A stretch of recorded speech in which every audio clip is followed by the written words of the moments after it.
All right, welcome back to the 3 of 7 podcast. I want to tell you guys real quick about a giveaway we're doing on Instagram. When does that end, Blake? I think it's running for a week. I'll have to look at the dates. I don't know. April 24th. Oh, okay.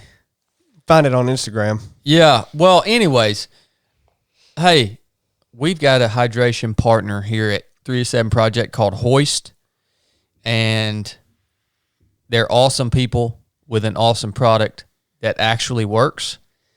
So we're constantly looking for products that keep us fueled during our long training days, and it's pretty tough to find in the fitness running industry a company that has similar core values. It's pretty tough to find, right? There's a lot of hippies running around the running industry. Luckily, we found HOIST. So not only is the product awesome, but they're good people. And so we've been using their stuff now for how long? Probably 2 or 3 months. Yeah, at least 2. Yeah.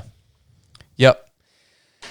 This stuff doesn't have any preservatives. Blake found that out. Yeah, I had some in my range bag, and I took a drink, put the lid back on it, and went back to the range probably 3 weeks later, maybe a month.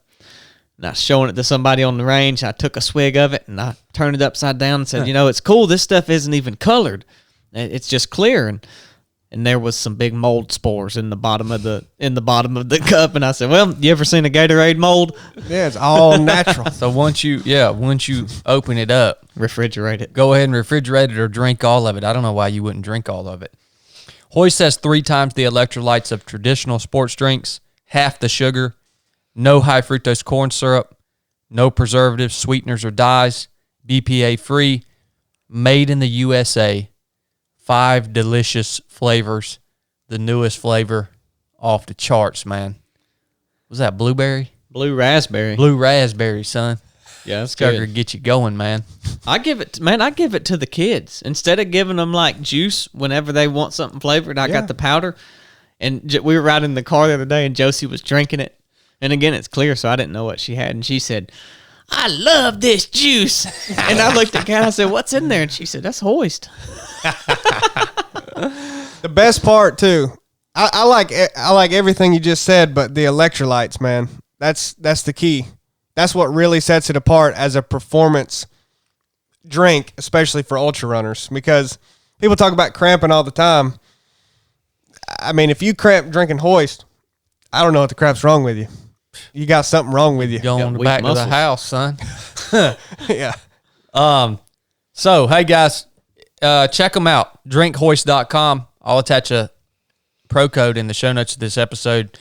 People ask how to buy this stuff. The best way to get HOIST is to do a subscription to where they just send it to your house on a monthly basis, which is what was the giveaway is. It's a 6-month long subscription to where you get HOIST every month. It shows up to your door, and we just keep it in the office in here, and we always grab a couple bottles and have them with us. So support the companies that support this podcast. We would appreciate that. The other thing that I wanted to say is we are going to run a couple basic course missions this fall. September 23 through 25, October 14 through 16, November 11 through 13. That'll be team number 22, 23, and 24. If you guys want to apply for the basic course, just scroll down in the show notes. There's a link to the application page. We didn't used to do that, but we're going to be nice. So now you can apply. Put your applications in. I'm going to start looking at them immediately, and we'll start selecting team members for these fall teams. That's what I wanted to tell y'all about. Man, let's talk a little bit about getting set back a little in life. When something happens that you didn't see coming down the pipe, and maybe you had a goal Maybe you had something you were striving for. Maybe you were cruising along and something just comes down the pipe. Says, no, you ain't going no further right now. Man, that can destroy you. Or it can make you stronger.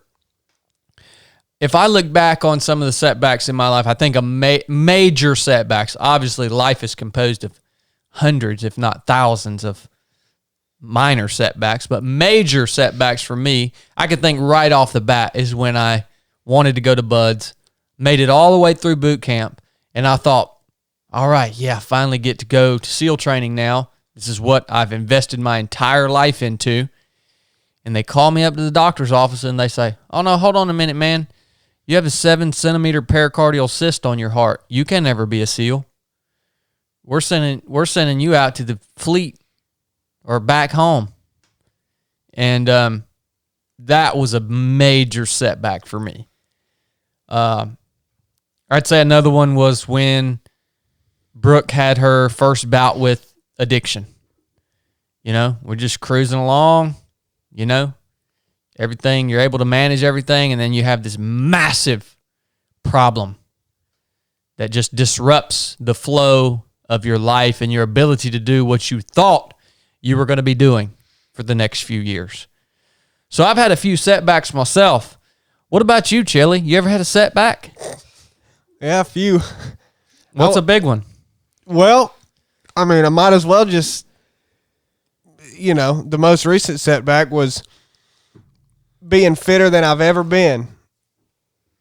I mean, objectively, fitter than I've ever been, on the cusp of something big. You know, trying to find the right race to get into that I could, you know, really showcase my fitness and ability and make a big impact, get a big win. And then right as I was ready to do that, they all cancel. Oh, man. Coronavirus. Got you, boy. Yeah. So the lockdown coincided with me being fitter than I've ever been. And, you know, one gets taken away in March. It's like, okay, I know how to get through this. You know, thank God I'm not injured. It's a setback, but I'm still good. So I just need to stay consistent. That's how I've always got through stuff. It's just stay consistent. Don't get emotional about it. You know, whatever, move forward. So then I was like, okay, let me find one in June. Surely Surely it'll be blown over by June. Well, be honest with you, I didn't think that. But it's like, let me just cling to something, because that was what was kind of hard, is I didn't even think that it was going to be okay in June, but I was like, I have to pretend like it will be, because you got to believe. You have to, because I can't just stop. June comes around, you know, emails start coming in from the race. It's like, we're going to actually have this thing. We're just going to, you know, put in for a couple days before. Nah, that one's canceled too. It's like, all right, let me find another one, you know, and stay fit. Find it in September. All right, good. Nope, that one's gone too. Okay, let me find one in December. Nah, that one's gone too. And then that's whenever I really just kind of like threw my hands up. And I wish I hadn't done that, but it had gone on so long. Hard to maintain fitness that long. Yeah. So I said, screw it. And yeah, that was a big setback. So I wouldn't even say you come out of the other side of it. You're still just trying to. Well, the thing is how you work through it. It's still just trying to be as consistent as possible with what you're capable of doing. So about December's when you became the worm that you are now. the puddle. I was reduced to a puddle in December of 2020. And boy, I mean, now I was a little water. You used to be a pretty fit guy. Used to be.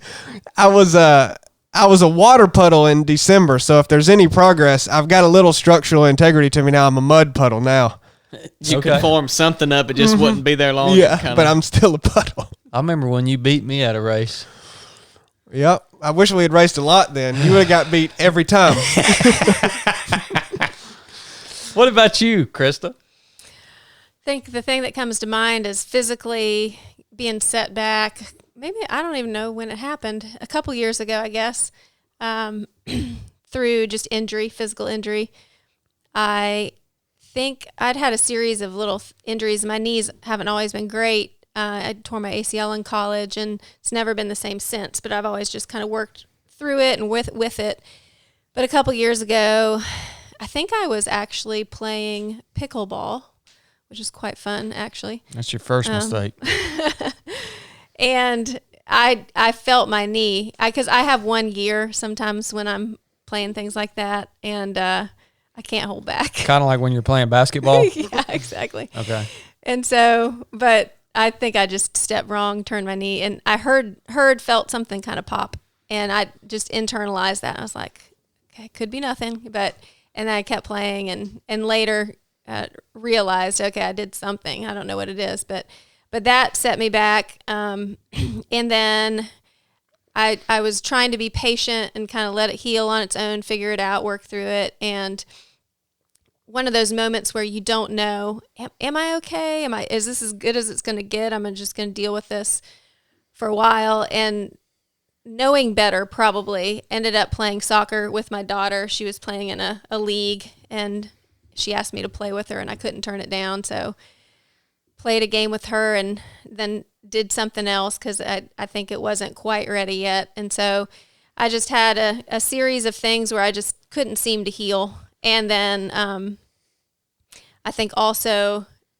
as you mentioned earlier, I am older, and I've realized as I get older, You're in your prime. I heal differently, and I heal more slowly. It's just the reality of it now. So I've been that's been a different stage for me in figuring out how do I manage this, because like, is this just mentally, like, is this what it's going to be like, or can I fight back from this and kind of get to where I was before, and learning not to focus on that outcome, to not have an outcome in mind, like trying to get back where I was, but just be present with where I am and keep moving forward and trying to get as healthy as I can be and showing up 100% every day.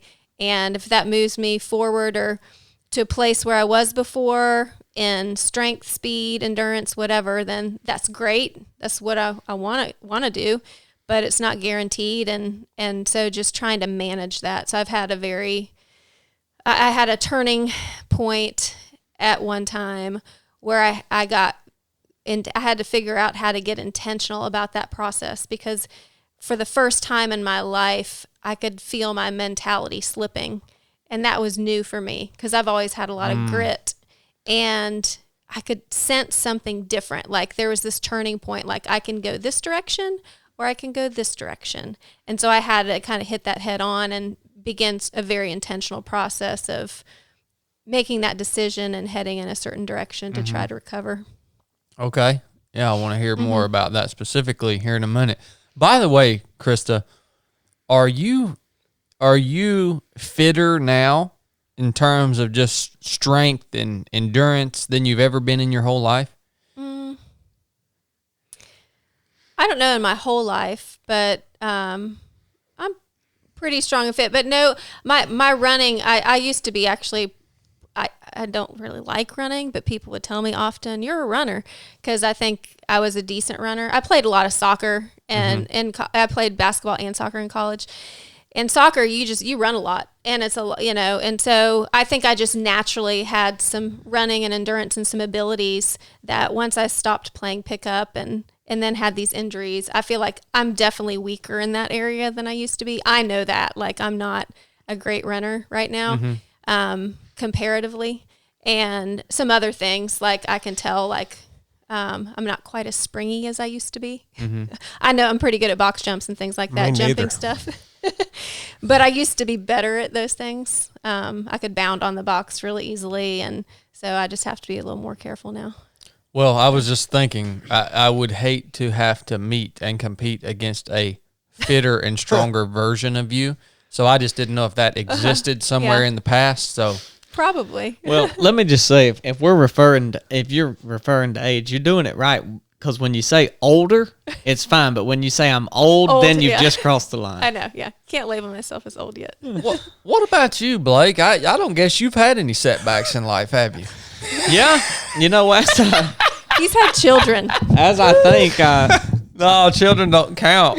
I have had, I mean, I hurt my back one time doing some tree work, and it gave me trouble for like a year, and I wasn't able to do a race not that I was on the cusp of winning. You don't need to say that. But I wasn't able to do that, and I've had just some injuries here and there. But I think probably the biggest setbacks for me, like things that are really long term in life, that are just ongoing problems, like ourselves, like managing ourselves and our character or marriage, that are never going to get to a point. I tend to convince myself that they are to this point of okay, or they have now achieved this, and now I can like stop managing that and I can move on to something else. And so like setbacks in marriage to where, or even myself, to where I realize, oh man, my marriage isn't where I thought it was at. I just convinced myself of that. Or even recently, like,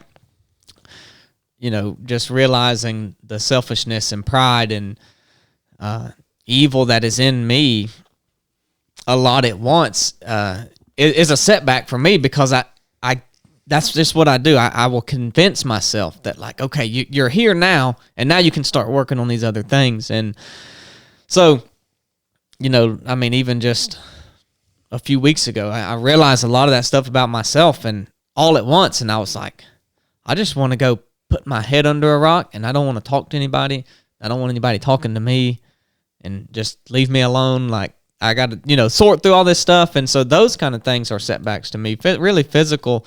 Like the year my back was bothering me, it was what it was. Like it wasn't good, but I can work through that. But knowing that I have more work to do on myself, or things that should be right, when I had convinced myself that they are right, those are setbacks to me. Yeah, I can relate to that too, Blake, because I've never had any major like physical injuries that set me back, right? Yeah. I mean, the heart condition I can't relate it in the same way Krista is, talking about her knees and stuff like that. But, me and Chili wanted to make a shirt that said, "Leave me alone, guy."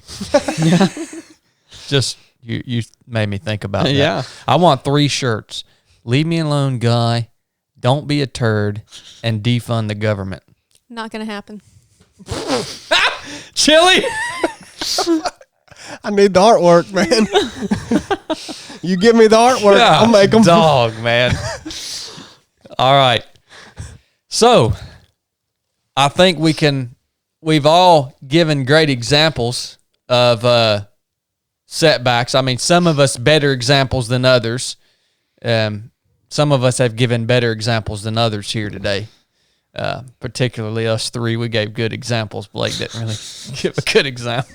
That is a good example. Dang, man.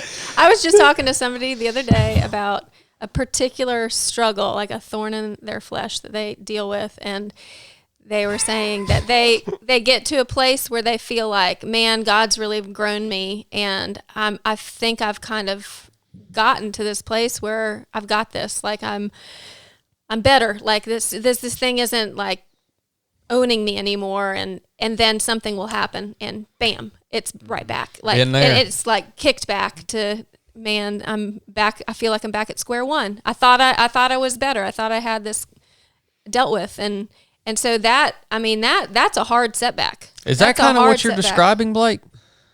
Is that what you're saying? Something like that? Okay. Similar. Okay. You can make fun of my you can make fun of my ability to be able to convey topics, but you can't make fun of my thoughts.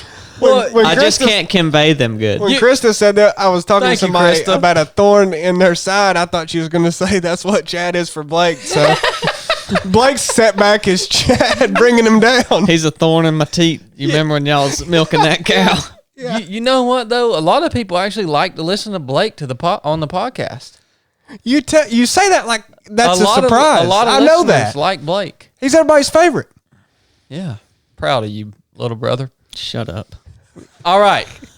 So now I want to go through and at least hear some key things that have helped each of you guys. Particularly y'all two. Not necessarily, maybe in like Chili's case, not necessarily come out the other side, but how have you endured it, right?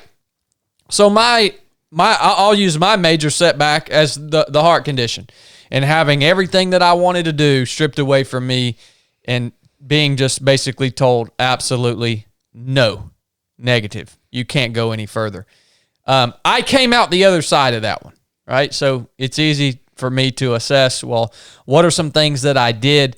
Again, I'm not going to tell the whole story, but when I showed back up to my little house there in North Georgia, I was depressed, like really depressed.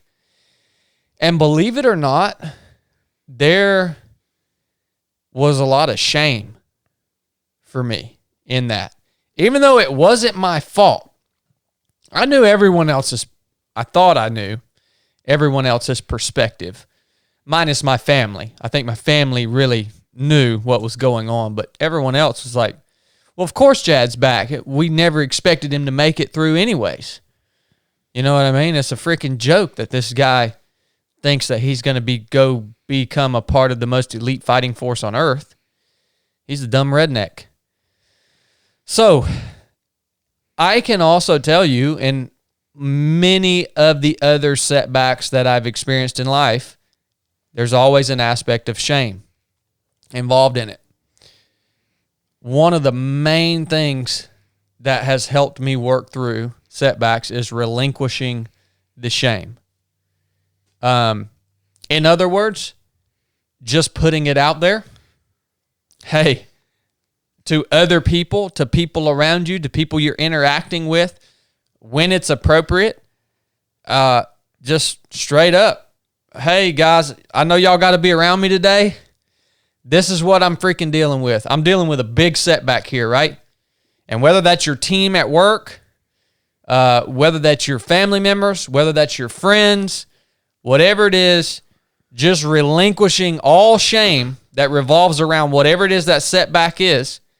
And most of the time, the shame is unwarranted anyways, because the setback in a lot of cases was completely out of your control. Now, if it was something that is in your control, shame is never warranted. It exists, but it's never, it's really a very, if not the most useful tool of the enemy of Satan to keep us in a freaking rut. Shame is, right? So I had to get out of that depression, and I had to just say, all right, I'm going to tell everyone that asks openly the truth of what I'm facing here. And I don't even know how I'm going to move forward. But I'm not going to have shame around that setback. I'm just going to be totally open with it. Not to bring other people down, not to just air my dirty laundry, not to cause drama, but when it's appropriate, right? So I had to do that. I've had to do that many times. Still to this day, I have to do that. Another thing that helped me tremendously was humbling myself enough to lean on people around me, specifically my family members, right? So in the midst of this setback, talking to them, receiving input from them, receiving support from them, receiving help from them, encouragement from them, whatever it is they could offer, because maybe they were strong in that time. You know, back then, I think I was really, really probably cocky, and I thought I could do it all on my own. So I realize now that that's not the truth. But when you think you can do it all on your own in the midst of that setback, you're screwed, man. You can't. You got to lean on the people around you. You got to listen to the people around you. And you got to let them help you pick your mess back up and move forward. So those were two major things that I had to do and have had to do many times. And other than that, it's the old simple adage. Chili hits on it all the time. Just don't quit. Just keep trying to find a way. If it's truly, just keep trying to find a way. And that's what I did. And that's how, with the help of the people around me, that's how I made it out the other side of that setback. I found a way.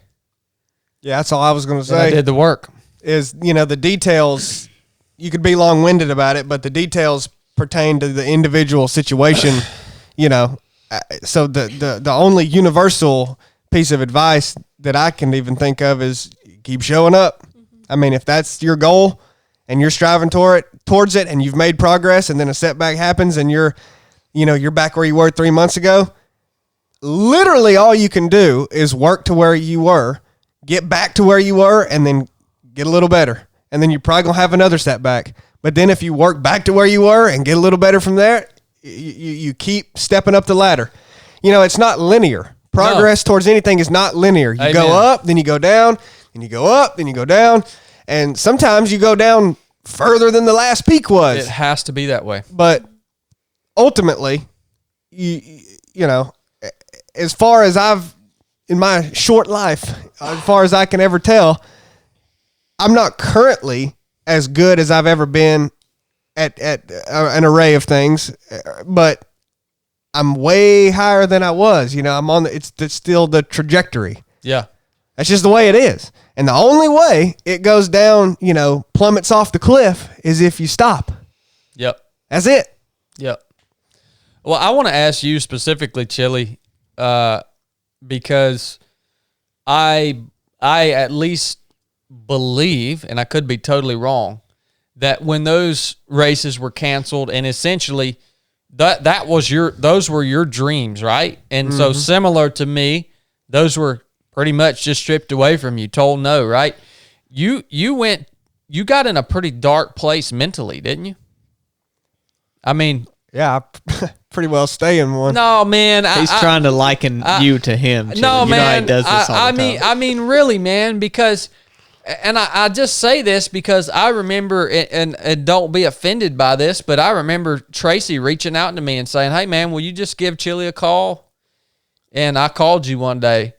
And so I know for Tracy to do that, you had to have been in a pretty dark place mentally. And how did you come out? Because you've come out of that spot. I mean, look at you now, dude. You're a mud puddle. No, I mean, seriously, man. Chili, you don't come out, you don't come and work hard as Chili works and get on the podcast and pour your heart out and really genuinely want to help people if you stay in that dark place. You don't, man. So how did you go from there to here? I mean, I don't know. You're trying to get into my mental state. That's well, I mean, this is to help people, dude, because I guarantee you I get it. There's a bunch of people out there that are stuck in that freaking dark place mentally, dude, and they don't know how to get out of it, and you got out of it. I don't know that you get out of what you get out of. I mean, I don't know that you've got out of anything. Here's the deal. No, you got out of it. I'll say this, if you want to give some universal truth behind that, is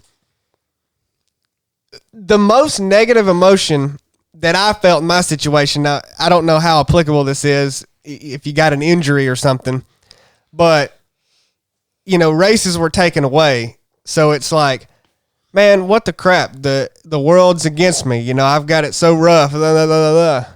That's what you do. You start freaking throwing a pity party.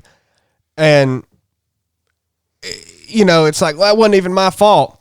Well, listen, why was I not ready beforehand? Why had I not accounted for the fact that those races weren't guaranteed? I mean, it's like the responsibility ultimately fell on me. If I had this goal of whatever you want to say, running some big race, being a pro runner, whatever. There's nothing wrong with that, dude. That's an awesome goal. Well, it's like, that just because some race, they never guaranteed that they would have it. I mean, like, that wasn't guaranteed. I took that for granted. I had it in my head that all this stuff, it's on me to get there. As long as I'm there, this will happen and I can do it. No, sometimes they can be taken away, and I feel like I shouldn't have placed everything into that. And ultimately me not being ready, because here's the deal. You want to talk about the other side of it? Races are happening now. And guess what? I'm not ready. They're happening. They've been happening for a year now, and I haven't done what I wanted to do. Whose fault is that? Is that the government's fault because they locked down the country in 2020 and those races didn't happen when I was ready? No, it's my fault for not being ready now. That's the deal. So quit freaking blaming other people other than yourself in situations like that.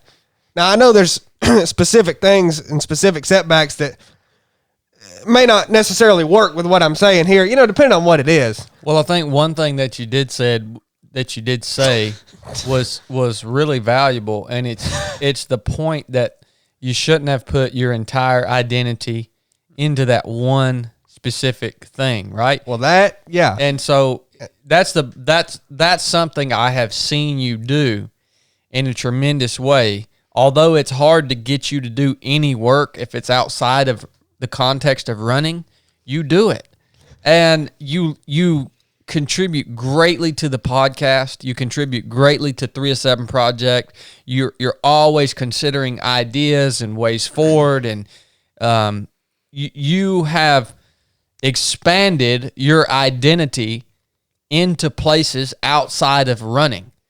And you learned that that's necessary, I think, to be a little more healthy of a person. I learned the same lesson, man. I think that's the biggest takeaway to what you just said. Well, you also hadn't known me that long, You've only just known me as a runner until. Yeah, whatever, dude. I think a big takeaway from what Chili said was him describing having expectations that weren't met. Like he was talking about taking it for granted or just expecting that this was going to happen. And I think people can get on a path and they get blinders on and they just make assumptions about what lies in the future or what's going to happen or what the natural outcome or consequence of their choices is going to be. Well, of course, if I do this, the results are going to be this. And I think a huge thing that knocks people off kilter and creates a lot of setbacks because they have a hard time getting back on the horse is that unmet expectations. And a lot of them we create expectations, and not just physically and in races and things like that, but in marriage and relationships and other things, maybe business. I think we either create or have expectations, or we're told to have expectations.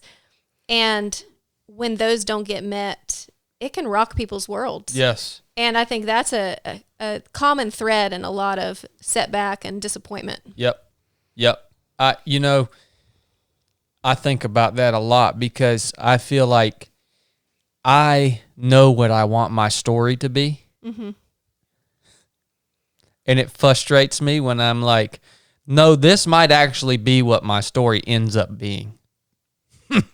Yeah. Mm-hmm. Krista, the floor is yours. Give us a masterclass on how, especially when you reach that point, that's really cool of how you can identify that time in your mind where you were like, all right, I can go this way or that way. I'm starting to lose that kind of fire. Mm-hmm. How did you, wherever you want to start, but yeah. I thought that was an interesting point. Well, I think coming back from a setback or even just specifically a physical setback, I don't think there's a formula. So what I share about what happened to me isn't necessarily going to apply. I think some principles in it could apply. But I think a key thing is to know yourself and listen to your body and listen to other people who might have good input. But I think it's a very personal process. And I think just a good thing to keep in mind too is a lot of that groundwork that sets you up to make those decisions and go through that process happens before the setback occurs. So I think a lot of my ability to kind of go through that process, a lot of that work was done, that groundwork was laid before that happened to me. So my mindset, ability to break things down into small pieces, controlling my expectations or not focusing on the outcome, all of that stuff was part of me and kind of the way that I thought and operated prior to the setback. And so I think that that's something that everybody, even if you're not in the middle of a setback or you don't think one's coming, those are good things to work on, because when it happens, you have those tools in your tool belt. You know, you have a little bit of experience there. So I guess I'd say that first. Where did all that come from? Oh, I don't know. I feel like a lot of it's just in me. It's just in me. I think probably things have developed. I think my personality, but I think it's probably been developed throughout the years. As an athlete, my dad was a coach when I was growing up. He was a teacher and a coach, and so probably picked up some things from him. Playing sports, you know, if you fall down, you get right back up without hesitation. You don't even think about the fact that you fell down. You bounce back off the ground, off the court, and so play till you hear the whistle. Like just all those little principles ingrained in your brain. And so lots of that, I think, through experience, but probably in combination with personality. So a lot of that was just cultivated. And so I think for me, when, you know, I had been dealing with knee issues, and CrossFit honestly has been great for me because it's made me stronger, which has helped in a lot of different areas, which has helped. And I think I had started to realize it wouldn't be wise for me to play like pickup soccer as much anymore, do things with dynamic movement. So I feel like I'd gotten in a good place where I was managing and making good decisions about like keeping my health moving forward and my fitness moving forward. And that injury was something that, like, talking about shame, I don't know, I felt a lot of shame around it, but it was one of those moments where I was like, I knew better than that. I wasn't doing these things, and I knew doing these things with dynamic movement that was risky. I shouldn't. So I did feel kind of angry at myself. Like I did this to myself. Yeah, that's distinctly different from the shame that I was talking about. Yeah. But just like, that was a bad choice. That was a bad choice. Anyway, so building back, I got to a place where I couldn't do a lot of things. I'd still show up in the gym and I think that was a big piece for me, is try to be consistent and do what you can do. So I think a lot of people, they just quit. They give up because they can't do what they were doing before. They can't do it as much or the same things. And my advice to people would be keep showing up. You may not be able to do the same things. You can modify, you can change things, but do something. You just got to keep showing up. And so I was doing that, but I was just not in a good place with my mindset. I felt like it was just dwindling away. And it was right around the pandemic stuff, and things were going, weird with that and making it difficult too. So I think my first point of attack, I decided I need to break this down kind of into steps and not focus on the whole thing. And so I knew that the crucial component was my mindset, because if I didn't have my mindset, I wasn't going to have anything else. And so when I started to kind of feel my mindset slipping, I decided the only thing I was going to focus on and do was do things where I wanted to quit. And it didn't even have to be physical. Like it didn't even have to, it would be taking a cold shower. Really? Something, I didn't even focus on the physical at first. Just totally things that just made me want to quit, or I did not want to do it. And I just forced myself to do it. And so it'd be simple things like that. Describe to me too, when you say you felt your mindset starting to slip, describe to me what that felt like. Well, the best way for me to describe it is I didn't feel like myself. And I felt like I could negotiate. Like if I didn't want to do something, I could not do it. And I would just make excuses or compromise or, have some reason to come up with not doing it. And that just wasn't like me in the past. And I think there would be things where I would want to quit, and I knew like, oh, I if I could quit right now, I would. And that wasn't like me. And so I just, and my self-talk was different. I think that might be a key thing. My self-talk was different. Because in the past I would self-talk and tell things, say things like, if I wanted, like my knee or my legs were tired when I was running, instead of saying that's a fact, not a reason. Like I used to say that phrase to myself all the time. That's a fact, not a reason. I would use it as a reason to quit or slow down. And so I think some of that self-talk started to change.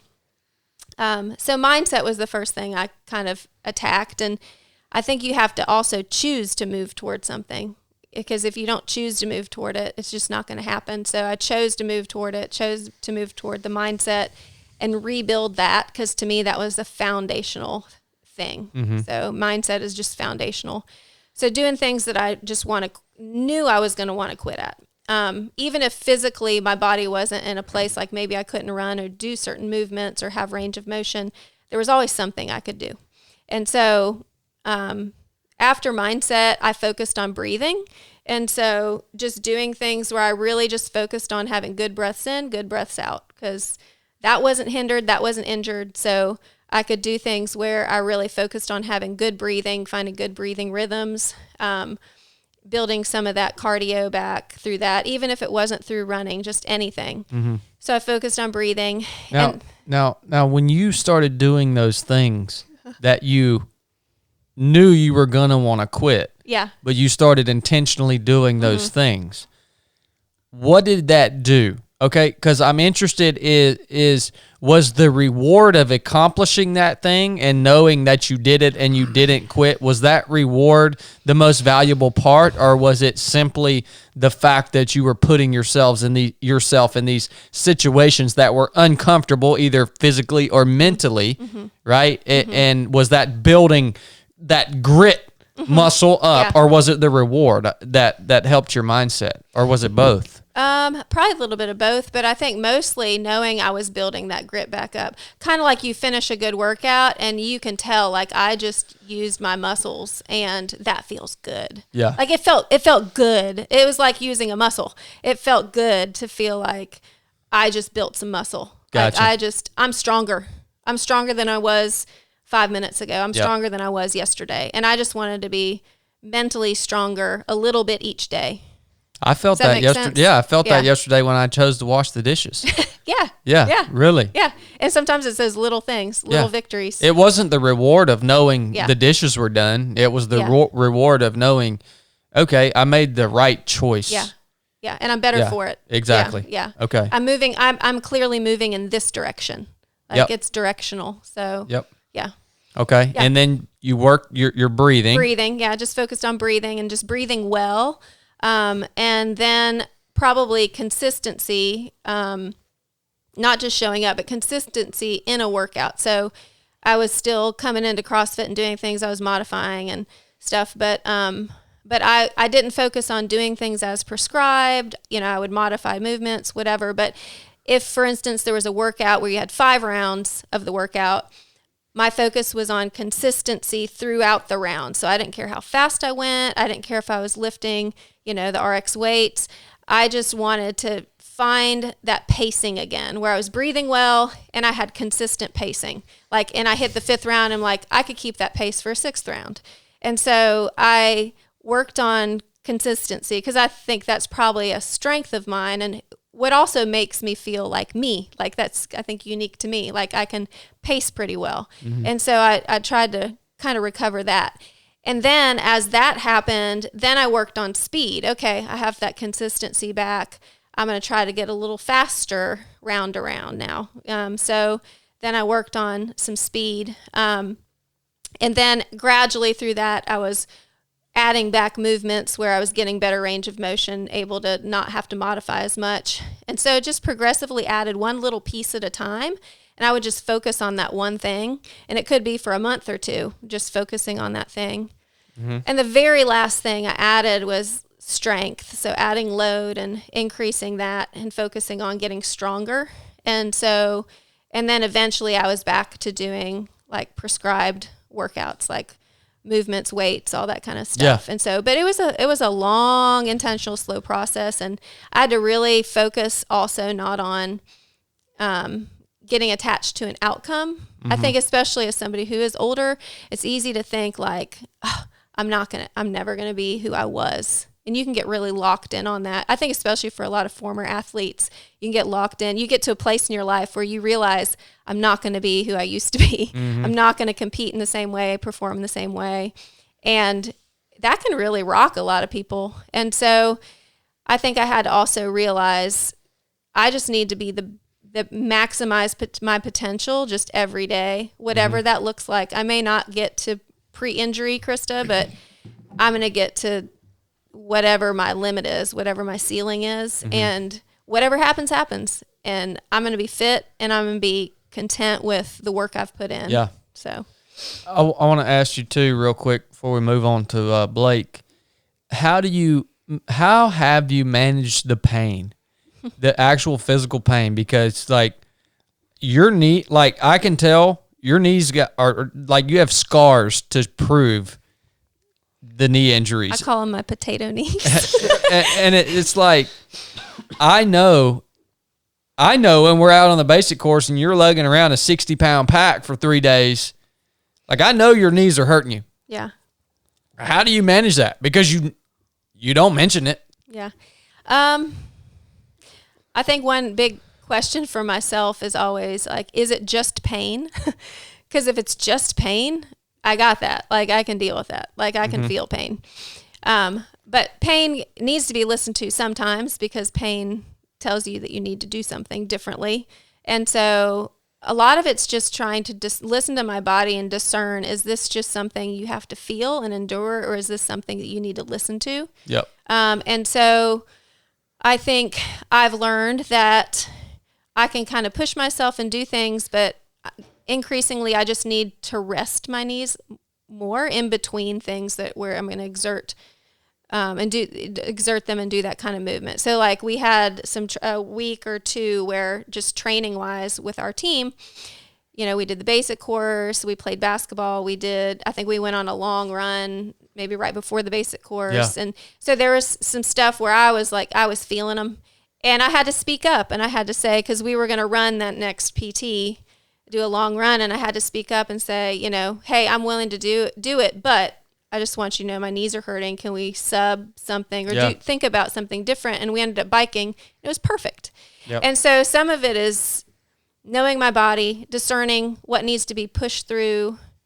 So does the pain need to be heated or harnessed is the way I think of it. Heated or harnessed. And so that question needs to be answered. And then I know I need to rest and manage that pain that way. And I need to speak up. I need to not be prideful and say, like, I don't want to hold anybody back, or I don't want to look like I'm wimpy. Yep. And so I need to speak up and say, no, I got to take care of my body. Because if I want to keep moving forward, I got to make those choices in this moment. Yep. Because it'll destroy me later. I'll pay for it later if I don't speak up now. Yep. Perfect answer. So, Perfect answer. yeah. This is something that people struggle so much with. How do I know the difference between pain and injury? Like Krista said, pain can, and a lot of times is just something that you just, it's what happens when you push yourself. It's natural, right? But when that pain gets to the point that you're like, okay, this is going to become an injury, or it is becoming an injury, that is when you voice that, right? Mm-hmm. That's when you pull back a little bit, or however much you need to pull back. Because if you don't, it's going to stop your progress in its tracks. So the phrase I mentioned earlier is fact or reason. And that's something I say to myself a lot when I'm feeling something. I'll say, is this a fact or a reason? Because if it's just a fact, like pain to me can just be a fact. It just is what it is. Like I feel pain. That's a fact. But it's not always a reason to stop or change or slow down. But sometimes it is. But I think for most people, anytime they feel a fact, they assume it's a reason. Yeah. And so I think probably proportionately reasons are very few. And we probably deal with more facts really than reasons. And so I often ask myself that question. I love that. And I want to talk about, Krista said earlier her mindset was slipping. I want to share with you guys how I know when my mindset starts slipping. Very distinct for me. I pay attention to what's going on in my head. When I know my mindset's slipping is when I show up for a workout and my attitude is, well, I don't really care if I win this workout. Or I know these people are this so-and-so or this person here. They're obviously fitter than me. It makes sense that they're going to beat me here today. That's when I know my mindset is slipping. When I'm tuned up, when I show up to do work, even if you're fitter than me, I'm going to say, screw you. You're not beating me. I will not let you win. I don't care what it takes. All right? And even then, sometimes I get beat. Even then. But man, when I'm tuned up, that's what my attitude is. And I move in and out of that. I mean, I'll hold down that strong freaking mindset where I look at the people around me and I'm like, I don't care who you are. I don't care how fit you are. I'm going to freaking crush you today. Right? I'm on that for quite a spell. And then I'll slip into that mindset of just showing up and like, it's just good enough that I just showed up today. And I'm conscious of it. And I don't like it. But that's how I keep a track on my mindset. What's up there, Big B? Well, there's not the much. Mexican. Senor. There's not much else to add. I mean, man, you got to add something, man. The people want to hear from you, man. I mean, Krista laid it out pretty well. I think a lot of what I was thinking throughout this is when I have something that sets me back, I think of maybe why it set me back, or because just like y'all said, really a setback is just something you thought was going to happen in life didn't happen, or it didn't turn out how you wanted it to or how you had expected it to. And so for me, living life day by day is hard. I mean, you can't always do that, but as much as you can prevent setbacks if you don't have as many. I don't know. I was thinking about that, but I think for me is when you get set back, you got to think about why did that happen, and then you have to change something, right? If you don't do anything different, then you'll just build back up to that again, and then you'll get set back again, and it's hard to do something different. It's harder than doing insanity, the actual work. Yeah, that's what insanity is. Doing the same thing and expecting different results, Yep. right? Yeah. Yep. And so it's important to just try something different. You might not even make it up. Like Chili said, sometimes you fall even below the peak you just came off of or before, and that's fine. But that means you tried something different and it just didn't work. And it's still good information that well, okay, don't do that again. And I think it's important what Krista, she didn't say it exactly, but her story shows it, is the patience with it. It's just to be patient and build it back slowly, correctly. Yeah, it probably took me a year, at least a year, to go back to doing like normal RX workouts or whatever. So yeah, I remember you telling me that on our turkey hunt. It took a long time. It felt like an eternity. Yeah. And just sitting in that. Sometimes you just have to sit in your patience. Chad kept telling you today with those push-ups, just be patient. Yeah. Just be patient with it. And so, depending on what you're set back from, what it is that's going on, it's going to require some patience. So, I mean, anything else I would add were thoughts already had that they've hit, but if I would add anything, it would be those two things. Oh, thank you, Blake. I appreciate that. I like to go last so I don't have to talk much. It's interesting that the concept of consistency just keeps coming up, man. It just it's like you can't drive it home enough. You can't you can't over stress the need for that consistency. And it is the single most prevalent aspect of people who are successful, and it is the single most prevalent inconsistency is the single most prevalent aspect of people that are not successful.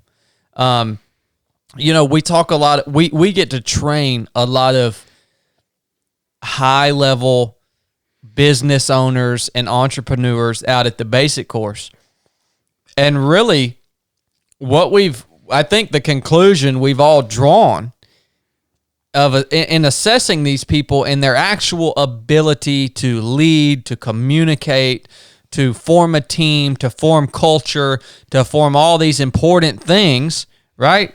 That we think are all the most necessary components of being very successful in business. Really, those things are great, and they're going to take you from being successful to being the best in the world. But really, to be successful in business, all you need is consistency, willingness to do the work, and willingness to take a little risk. We train people all the time that have made multi-millions of dollars in business, that have no clue how to lead, build teamwork, build culture, how to be led, how to communicate. They have no clue. But they'll show up, and they're willing to do the work, and they're willing to take a little risk. Mm-hmm. And I'm like, that's all it is. It's that freaking simple, man. Yeah. That's all it is. What the crap you got to say, Chili? I know you got something you stewing on over there. I'm about reached my word limit. It's about time to wrap it up. But consistency is the key to unlocking your potential in whatever you do. Yeah. So I'm about freaking tired of saying it. Either be consistent or don't. Or go away. Your choice. Freaking turds. Well, all right. Well, that was we got a lot of podcasting done today. I think very, very useful information for you guys. From y'all too. I know it was useful information for me, and I appreciate y'all pouring your heart out and talking through those setbacks that you've had. Pouring your heart out. And I just want to let you guys know that's listening to this podcast, please, if there's any way this could help someone in your life, if you got anything out of it, if you learn anything, share the show, man. Share the show with someone, and that's the only way it grows. That's the only way we can sit down and have these conversations, but they are not going to get any further than your ears if you don't share the show with someone that it can help. So we're relying on you guys. Appreciate you for tuning in. Nuff said.